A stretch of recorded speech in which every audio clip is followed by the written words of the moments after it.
Side खबरों के लिए सब्सक्राइब करें फ्लेम मीडिया और उसके बाद बेल आइकन को प्रेस करें ताकि सबसे पहले आपको मिले एक्सक्लूसिव खबरें।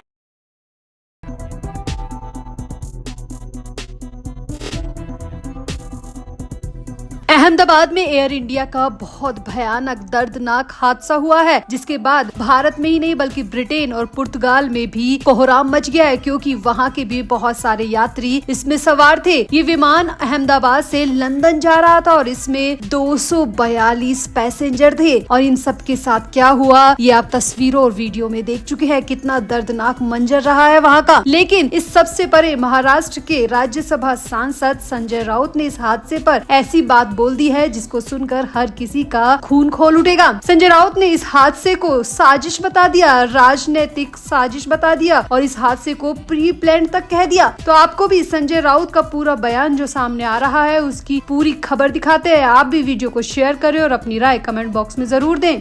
तो अहमदाबाद में एयर इंडिया का बोइंग 787 ड्रीमलाइनर प्लेन बुरी तरह क्रैश हो गया। इसमें गुजरात के पूर्व मुख्यमंत्री विजय रूपाणी भी शामिल थे और उनके निधन की खबरें भी सामने आ चुकी है। बीजेपी के राज्यसभा सांसद परिमल नाथवानी ने सोशल मीडिया पर ये जानकारी दी। सूत्रों के मुताबिक हादसे में पूर्व सीएम रूपाणी को नहीं बचाया जा सका है। इसके अलावा इस विमान में 242 पैसेंजर सवार थे। इसमें 53 ब्रिटिश के 7 पुर्तगाल के और एक कनेडियन नागरिक भी शामिल था। हादसे की जगह से अब तक अनगिनत शव मिलने की खबर सामने आ चुकी है और ये सब इतना दर्दनाक, इतना भयानक है कि हम आपको ना इनकी तस्वीरें दिखा सकते हैं और ना ही वीडियो दिखा सकते हैं, क्योंकि ये सब कुछ बेहद बुरी हालत में है। इन सब की पहचान भी सिर्फ डीएनए के जरिए ही हो सकती है, बाकी कोई संभावना दिखाई नहीं दे रही। आप मेरे शब्दों से समझ सकते हैं कि यहाँ का मंजर कितना बुरा रहा होगा। यहाँ आपको बता दिए, प्लेन जिस बिल्डिंग से टकराया वहाँ अहमदाबाद के सिविल हॉस्पिटल्स के डॉक्टर्स रहते हैं और वहाँ से भी कोई अच्छी खबर सामने नहीं आई है। वो पूरी बिल्डिंग बुरी तरह जल चुकी है। इसके अलावा वहाँ पार्किंग में खड़ी कई कार जल चुकी है। कई मकानों के ध्वस्त होने की खबरें भी है, यानी कि ये नुकसान बहुत बड़ा हुआ है। इसको लेकर बॉलीवुड के, बिजनेस जगत के, पॉलिटिकल सब लोग दुख जता रहे हैं। शोक और श्रद्धांजलि सभी यात्रियों को अर्पित कर रहे हैं। लेकिन इन सबसे परे, इस मंजर से परे, संजय राउत ने कुछ ऐसा इस हादसे को लेकर बोल दिया है जो कि बिल्कुल भी सही नहीं है। ऐसे वक्त में ऐसे शब्द बोलना बिल्कुल भी सही नहीं माना जा रहा। तो मुंबई मीडिया की रिपोर्ट्स के मुताबिक शिवसेना यूबीटी के सांसद संजय राउत ने इस पूरे हादसे को सबसे पहले तो लापरवाही का नाम दिया। संजय राउत ने अपने बयान में कहा कि इतना बड़ा प्लेन जा रहा था तो पहले उसकी पूरी तरह जांच क्यों नहीं की गई? आखिर कुछ ही पलों में ये सब कैसे हो गया? यानी कि ये पूरी तरह लापरवाही का नतीजा है। इसके बाद में सूत्रों की माने तो संजय राउत ने इशारों में ये भी कहा कि लापरवाही से ज्यादा यहाँ पर साजिश भी नजर आ रही है और ये एक राजनीतिक साजिश मुझे लग रही है। मुंबई मीडिया की माने तो संजय राउत ने यहाँ पर इशारा किया कि विमान में कुछ ऐसे लोग सवार थे जिनको निपटाए जाने की साजिश के तहत ये इस पूरे हादसे को अंजाम दिया गया है। हालांकि संजय राउत के अपने शब्दों में इसे अभी तक सुना नहीं गया है। मुंबई मीडिया की रिपोर्ट जो आ रही है उसके मुताबिक संजय राउत ने ये सब कहा है। संजय राउत ने इस पूरे हादसे को राजनीतिक साजिश करार दिया है। हालांकि इसका कोई वीडियो अभी तक सामने नहीं आया। संजय राउत ने ऐसा बयान दिया है, इसका कोई वीडियो अभी तक नहीं है। लेकिन मुंबई मीडिया की तरफ से बात कही जा रही है कि संजय राउत ने ऑफ कैमरा ये सब कुछ कहा है और इस पूरे प्लेन हादसे को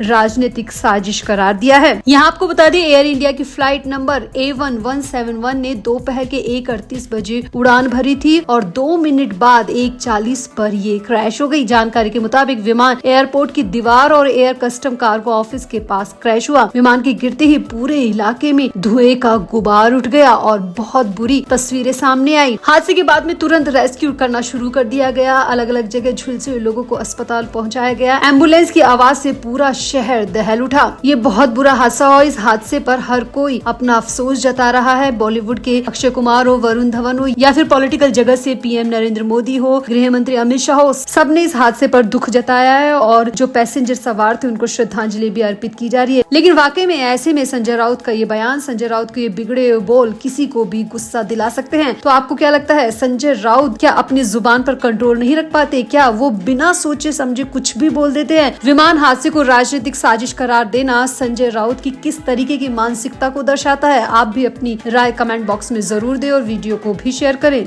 तो ऑपरेशन सिंदूर के बाद जब से Priyanka Chaturvedi all party delegation के साथ गई है, तब से ही संजय राउत को कहीं न कहीं मिर्ची लग रही है। संजय राउत कई बार प्रियंका चतुर्वेदी के खिलाफ बयान दे चुके हैं, प्रियंका चतुर्वेदी पर अनाप शनाप कह चुके हैं, जिसको लेकर पार्टी के भीतर भी काफी घमासान मचा। हालांकि इसी बीच प्रियंका चतुर्वेदी ने अपनी भूमिका बहुत अच्छे से निभाई और विदेश में जाकर भारत को अच्छे से प्रेजेंट किया और टेररिज्म के खिलाफ भारत की तरफ से खुलकर अपनी बात रखी, जिसको लेकर प्रियंका चतुर्वेदी की काफी सराहना भी की गई। लेकिन लगता है कि उनकी ही पार्टी के संजय राउत को प्रियंका चतुर्वेदी की ये उपलब्धि रास नहीं आ रही है, इसीलिए अब संजय राउत प्रियंका चतुर्वेदी को शिवसेना यूबीटी से बाहर निकालकर फेंक देना चाहते हैं। और ये खुलासा खुद एकनाथ शिंदे की पार्टी की तरफ से किया गया है। एकनाथ शिंदे की शिवसेना नेता और प्रवक्ता शाइना एनसी ने बहुत कुछ ऐसा कहा है जिससे साफ हो गया है कि प्रियंका चतुर्वेदी की सफलता संजय राउत को पच नहीं रही है और संजय राउत प्रियंका चतुर्वेदी को यूबीटी से बाहर निकालने के लिए नित नई साजिश रच रहे हैं। शिवसेना प्रवक्ता शाइना एनसी ने ऑपरेशन सिंदूर के बाद भारत की ओर से विदेश में भेजे गए सांसदों के सर्वदलीय प्रतिनिधि मंडल पर अपनी बात की। उन्होंने कहा कि डेलीगेशन ने वैश्विक स्तर पर आतंकवाद के खिलाफ भारत के रुख और संरक्षण में पाकिस्तान की भूमिका को बेनकाब करने का काम बहुत सफलतापूर्वक किया है। शाइना ने आईएनएस से बातचीत के दौरान कहा कि 7 डेलीगेशन में 59 सांसदों ने 33 देशों में भारत की बात रखी है। कई ऐसे छोटे देश जैसे Congo, Sierra Leone, Abu Dhabi, Liberia में भी भारत कभी नहीं पहुंचा था। इस डेलीगेशन ने इन देशों में जाकर भी भारत की आतंकवाद के खिलाफ जीरो टॉलरेंस की नीति पर चर्चा की और अपनी बात बहुत मजबूती से रखी।